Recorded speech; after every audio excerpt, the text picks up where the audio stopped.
Hello and welcome back to Aetheral Space 7.11 Battery Life. We are back. Oh, yes, welcome back. This is a 9-pager. Damn. Remember the days when you used to barely do 6? Now you're so inspired. Exactly. What happened last time? Last time, what happened was that Dragon went to go get Skipper and Rue so they could discuss a plan to get caught with Serena. As he was leaving, though, Keiko entered and somehow used some sort of hallucinogenic to prevent Dragon from noticing her walking past, and she seemed to offer she seemed to be interested in Serena as well.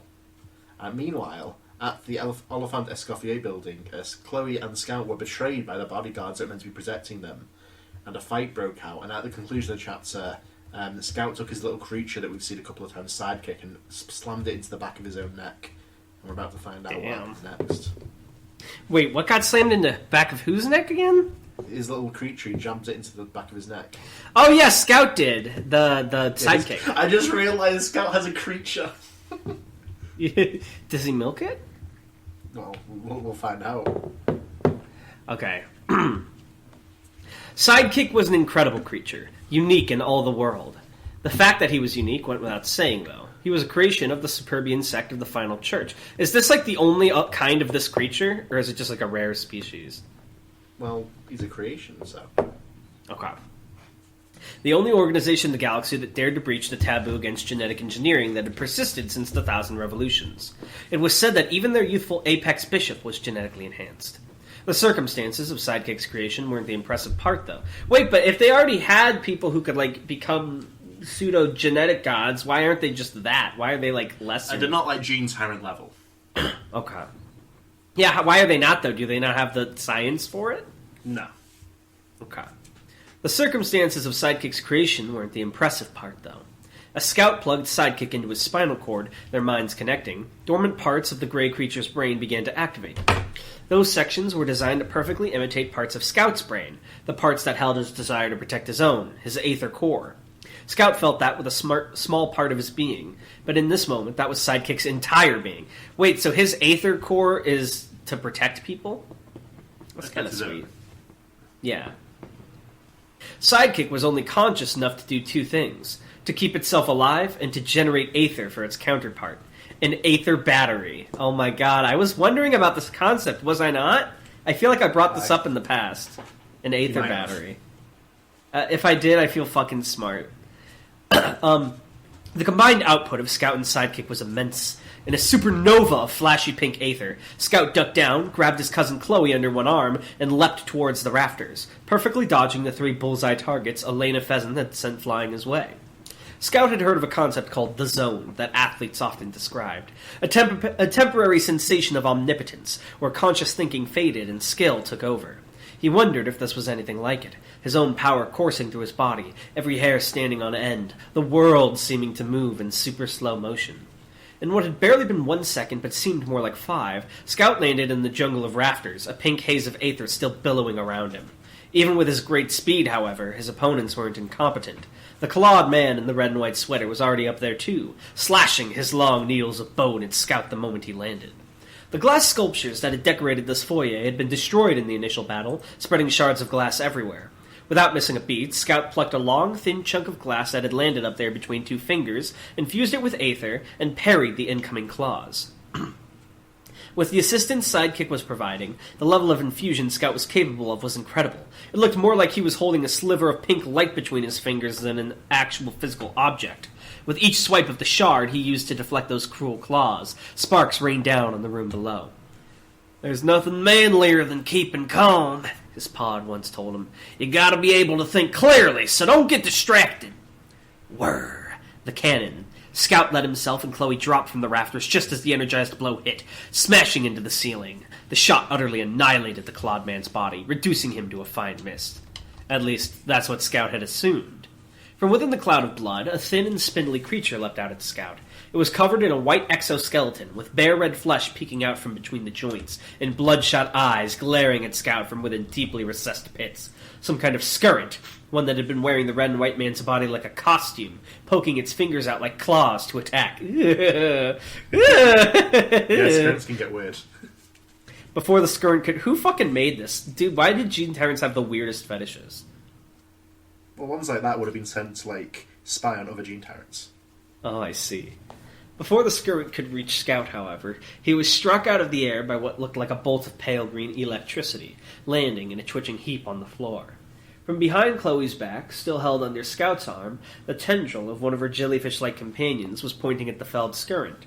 Judging from the obvious pain the skirnt was in and the lack of actual physical damage, Chloe must have used Bad Day's Parade for that attack. Good to know she has the presence of mind to keep him covered. What's Bad Day's Parade again? It's the first time we've seen it mentioned. So no, I swear we've seen that name before. I'm not insane. We have not. I know I've seen that because I remember comparing it to Sad Man's Parade in MHA. I remember that. This.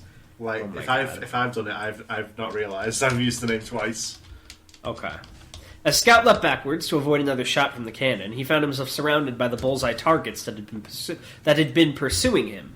2 of them were smashed out of the air by devastating kicks, but the third of them flanked in, slamming into his back and firmly attaching itself there.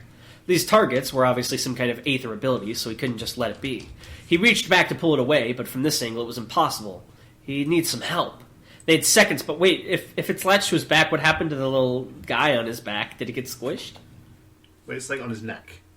Oh, my bad. I thought it was on, for some reason I thought it was on the small of his back. These targets were...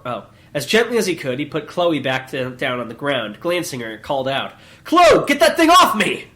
Too late, grinned Elena, still on the other side of the room, her revolvers pointed in their direction. Twin barrels spat fire, and 2 bullets zoomed in their direction, sparking with so much aether that Scout was sure they'd get through his defenses. As they flew, however, their trajectory warped bizarrely, curving as if they were trying to sneak past Scout and attack him from behind. No matter how much he whirled around, they simply continued to circle him, growing closer and closer. That seems way less effective with her target than just fucking shooting him normally. Yeah, they're more powerful than a normal shot, though, once he has them like that. Oh, because of the way Aether works with, the circumstances. Yeah. Bad Day's Parade fired off a bolt of pain at one of the bullets, but the attack simply phased through the projectile. Behind Scout, Chloe futilely tugged at the target attached to his back, but it didn't so much as budge. This attack had already succeeded, Scout realized. All these efforts to dodge or block were futile. Once the target was attached, the bullet would hit without fail. The bullets drew closer. Scout hadn't wanted to use this, especially here, but in this situation he didn't have much of a choice. He pulled Chloe close again, eyes fixed straight on Elena. 4 words passed his lips, inaudible through the rush of pink aether that exploded around him, erupting into bright light that consumed the entire room. When the light cleared, the only ones still in the room were the cannon woman and the body hopper skirnt.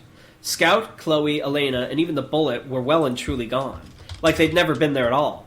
The one remaining slammed harmlessly into the wall. Wait, what? Does he have Dragon's technique, Aether World?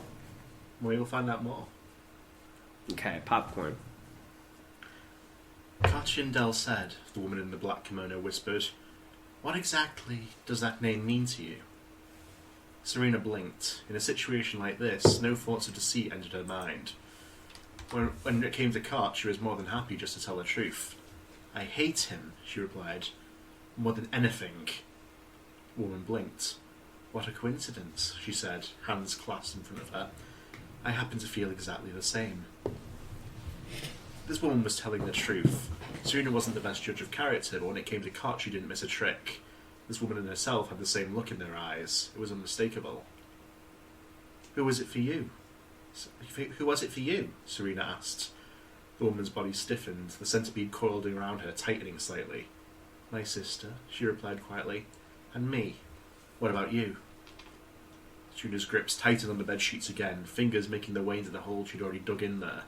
Everything seemed to become so very fragile when Serena Del said was pissed off. "My friends," she whispered, that old burning anger already reigniting. "And me. Do you want a chance to kill him?"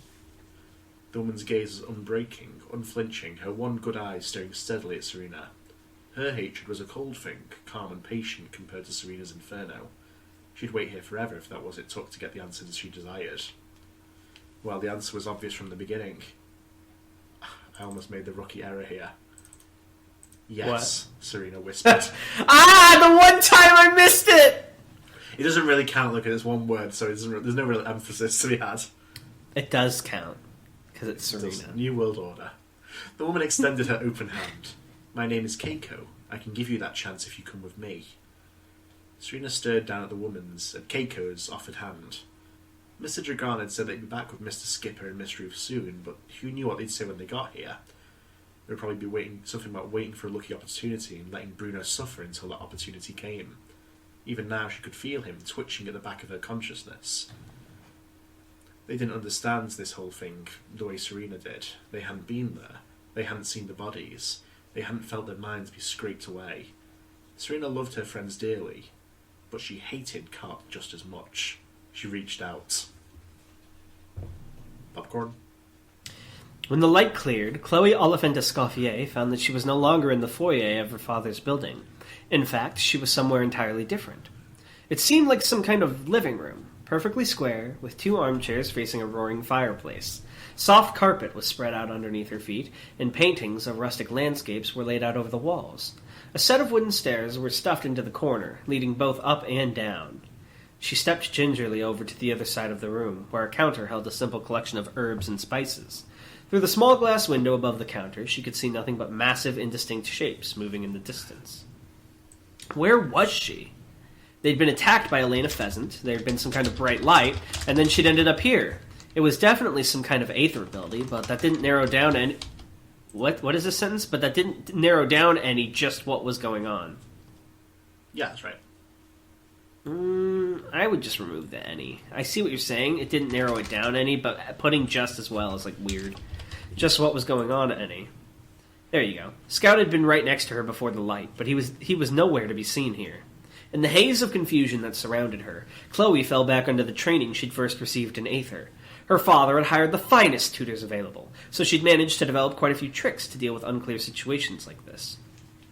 First course of action, an Aether ping to determine her position compared to others. Maybe she could even meet back up with Scout using it if he was still nearby. A pulse of pale blue Aether burst out from her body, and the sheer feedback of the ping sent Chloe to her knees, face contorted in pain. A yelp of shock escaped her mouth before she clapped a hand over it to silence herself. There was Aether everywhere. The fireplace, the chairs, the counter, even the damn walls. Everything around her was absolutely flooded with Aether to such a degree that her ping was overwhelming. It was impossible to determine anything about her environment in such conditions. Only one thing, apart from the pain, was notable from that investigation. The Aether surrounding her, the Aether she felt like she was drowning in, it belonged to her cousin Scout. She heard the voice of the man himself a moment later, coming from up the stairs. "Chloe?" he called out. "Chloe? Is that you? Say something if it's you!" Chloe didn't need to be told twice. "It's me!" she cried up, hands cupped around her mouth. "What's going on?" "No time! Just get up here!" Chloe took a step forward, but hesitated, caution pulling her back slightly. There was no guarantee that this was actually Scout she was speaking to. Any Umbran could imitate voices, or it could be someone with an Aether ability that allowed disguises. She'd need to be careful. "Midnight disobedience," Chloe muttered, her own pale blue Aether flaring around her. The jellyfish companion she designated flowed out of her back, floating in the air behind her after it fully emerged. Oh my god, bringing back Sans? It was around twice her size, the transparent globe that formed its body full of dark liquid, the patterns on its skin making it look like a starry night was sloshing around inside. What were they called? Guardians? Guardian entities. So this is a similar concept. Hell yes. Yeah, because this isn't like a pure Aether animal like Fifth Dead's. No, this has been, like, edited a bit. With its tendrils, it gently grabbed Chloe under her arms and pulled her into itself, leaving her to float freely within its being. "Go up the stairs," Chloe commanded. "Go towards the person with Scout's voice. If the person with Scout's voice doesn't have Scout's face, attack." With its... God, you keep adding... This is like Memento reading. New World Order. I'm not reading it back. Yeah, with its orders received, Midnight Disobedience began to move. It's kind of really odd that Disobedience is obeying orders. Yeah, it's plot hole. Floating towards the staircase. She names it after her favourite songs, so she doesn't think it through. Wait, really? That's actually adorable. I love that. Chloe had many jellyfish companions she could summon to assist her, but Midnight Disobedience was the best when it came to defense. Are these, like, songs you made up, or are they real songs? Real songs. I'm going to have to look that up later. As long as she was in Aetheral space world, I mean. Yeah, that's what I fucking... Yeah. No, I thought you asked if you made these up. No, like... Okay, yeah. As long as she was inside... wrong, its buoyant body, there was very little anyone could do to hurt her, and it would follow her commands unflinchingly until it disappeared. As one, they passed up onto the next floor of this strange building. The cozy living room was replaced with the sterile white walls of what seemed to be some kind of gym. Workout equipment of all shapes and sizes was littered across the floor, with a row of treadmills taking up one entire side of the room.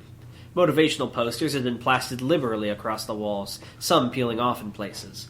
She glanced at one of the posters, a cartoon axolotl being sucked into a whirlpool, holding onto a rock for its life. "Hang in there," read the caption.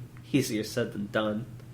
In the middle of the gym room, right in the center of the massive equipment, Scout sat cross-legged, an expression of utmost concentration on his face. His eyes squeezed shut.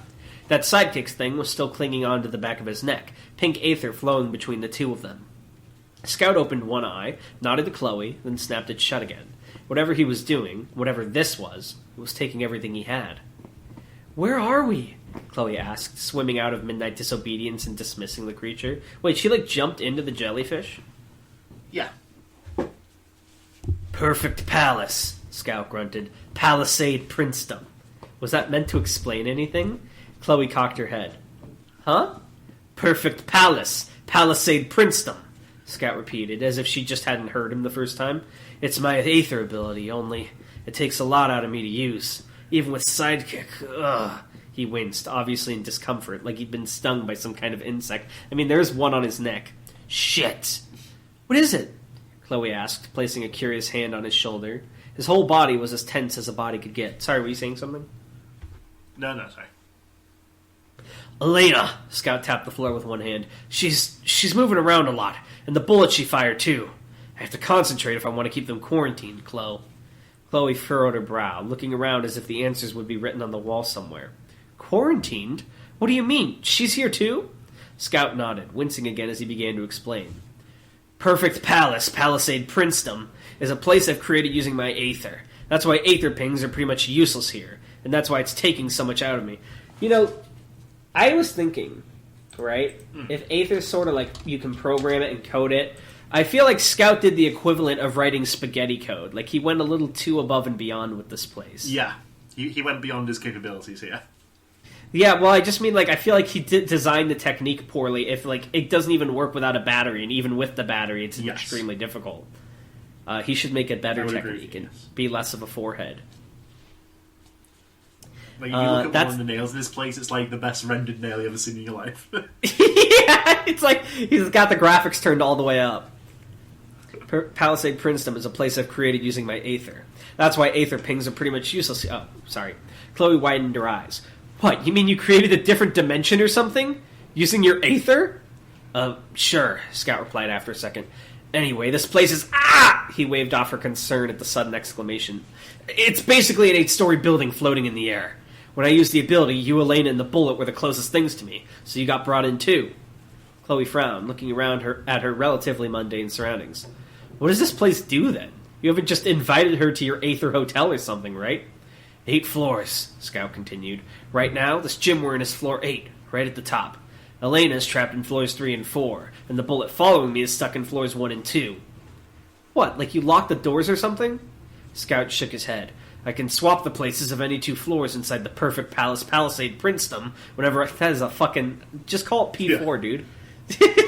Whenever I want to, like shuffling a deck of cards. When I heard you calling for me, I moved your floor right below mine so you could come up." His eyes glanced warily down at the ground. "The bullet starts at floor 1, tries to follow me up here, and reaches floor 2. Then I swap the positions of floor 1 and 2 so it goes up again. Basically, it's an infinite loop. I'm doing something similar with Elena, but wouldn't that mean it has perpetual energy if the bullet can keep moving? Shouldn't it run out of aether eventually?" It would eventually. Chloe sighed in relief. "So we've won then, right?" "Huh? I mean, they're stuck in your perfect kingdom, so we can just leave them here in perfect palace, Palisade Prince." I hate Scout now. Can he just say P4? Scout said insistently. "And no, we really haven't won. I can only leave this place by deactivating my ability, which would release all of us right back where we were, with the bullet about to hit me. Even as it is, I can keep this going for maybe 9 minutes. Maybe less, if Elena starts messing with me." Chloe gulped, her skin turning pale. I mean, for all this Aether he uses, this is kind of a shit ability, if I'm being honest. Yeah, this one came up with before he really got it. Like, it's great for keeping a person quarantined, but, like, you can't really fight. It's very temporary, and it basically disables you. Yeah, it's flashy, but it's not that good practical. Sorry, I'm just roasting him for no reason. Why hasn't he come up with another ability? This is intentional. Okay. Chloe gulped, her skin turning pale. Even with all this, then, they were only delaying the inevitable? What the hell were they supposed to do? The question must have shown up on her face because Scout answered promptly. We take her out before my ability fades. You take her out with your abilities. She took a step back, hands already fidgeting together. This whole day had just been insane, unbearably so, and the descent just never seemed to stop. She was expected to take on a trained Aether fighter all by herself? I can move around the floor you're on, Scout pushed on, give you better angles of attack. You don't need to go and punch her. Use Midnight Disobedience or one of the other jellyfish you've got. We just need to make sure her Aether ability is released before mine is, otherwise that bullet is hitting me the second we get free. Chloe hesitated, and in response Scout reached forward, grabbing her hand and giving it a reassuring squeeze. He opened his eyes, looking at her beseechingly. Please, Chloe, he whispered. There's nobody else here. The descent never stopped, and yet right as panic threatened to overwhelm her, Chloe Oliphant Escoffier found one last nugget of resolve at the bottom of her soul. She seized it tight. Still shaking, she slowly nodded. I'll do it, she said. Popcorn. She's been acting off ever since she woke up, Dragon explained, marching down the hallway, Skipper and Ruth on either side of him. But on the way back to the room Serena was recovering in. Off? Ruth frowned. Off how? Talking about Cott, said he was the one who'd attacked her and Bruno. She want me to help her kill him? That's it? Ruth asked. Well, sure we can kill him. Where is he? We can do it right now. Dragon sighed. Was he really the only one here with a number of brain cells past the single digits? Such a Dragon line. Every day, so smart. Closer to despair. Guy who just finished playing Ding and Rampa. Is there like, of course I know who the murderer is. What's this shit? My cognitive mind deciphered it easily. Looks up a guide. Just read it as numbers. What? Guessing there's more to it than her being angry, yeah? Skipper said, hands plunged into the pockets of his coat. Yeah, Dragon nodded as he turned a corner. I said I was up to help, but that we need a plan. If anything, I was pissed her off more, like, seriously pissed off. Never seen her like that. That's when I went to grab you two. Well, Skipper cracked his neck. I can understand being ticked off, but we gotta be careful about this, especially with this whole hunter game business. Dragon glanced up at the older man, raising one eyebrow. Speaking of being careful, he ventured, an accusatory sliver to his voice. You still haven't told us where you disappeared to before. If you hadn't been off doing whatever, we might not be in this situation. Skipper grimaced as they paused outside Serena's door. Even though it was exaggerated, there was more than a hint of genuine regret on his face. Doing whatever? He said. Oh, Mr. Hadrian, ye of little faith. I was doing what we in the business call snooping. Snooping for what? Snooping. Ruth leaned forward to look at Skipper past Dragon, her head cocked quizzically. Skipper tapped his nose. There was ears in this kind of place, but it's some nice juicy info. I'm thinking when we get Serena calmed down and hash out a plan with this, things are going to start going our way again. Victorious grin on his face, he pushed the door open with more flair than was necessary, far more flair than was necessary. His jacket even seemed to billow behind him from the movement. If Dragon didn't know what an idiot the man was, he could almost be impressed. Those thoughts faded as the door fully opened. The room was empty. Skipper blinked. Oh, shit. Why did no one think of this? Smile. So Dragon didn't get knocked out, he just, like, was made unaware of her presence. Yeah, so she was able to just walk past him. She used the stealth spray from Legends. She was crouching in the grass. Exactly. What kind of powers could that centipede possess to get past his mind? I just realized Dragon's the master of the backstrike. He invented the technique in Pokemon. Fucking, like, Pikachu, like, turned around, was like, you just turned your back on me, didn't you, Pikachu? Like, appears menacingly behind it. Oh my god. Like the menacing slouch. Interesting chapter. Scout's very bizarre, and there seems to be a heavy focus on Scout and Chloe. I'm wondering if this will be like Lily, where they get dumped after this arc, or if like the Oliphants will be more important. I'm almost wondering, because you mentioned how strong the Supreme is, if all these like characters will show up at the end when they finally confront the Supreme to be like supporting cast in the fight. Looking on your left. Yeah. Yeah! Like fucking Lily shows up and she's like, "Thought I'd lend you a hand," and then fucking And then they all Scout get put in a hotel. Yeah, and then Scout's like, "Room service." I feel like the Supreme could just like destroy the hotel with a flick of his fingers, though. He flexes. Yeah, he flexes like 8 floors crumble. What a trite contraption. I can hold him there for 7 seconds, Dragon. Get your Gemini nuke ready when he comes out. Get ready for the backstrike. But yes, that was 7-Eleven. Yes. Oh, hey, like the store. You wouldn't know that because you're British. We're sponsored. Wait, do you have 7-Eleven in England? No. What is your fucking convenience store chain? It's called Co-op. Co-op?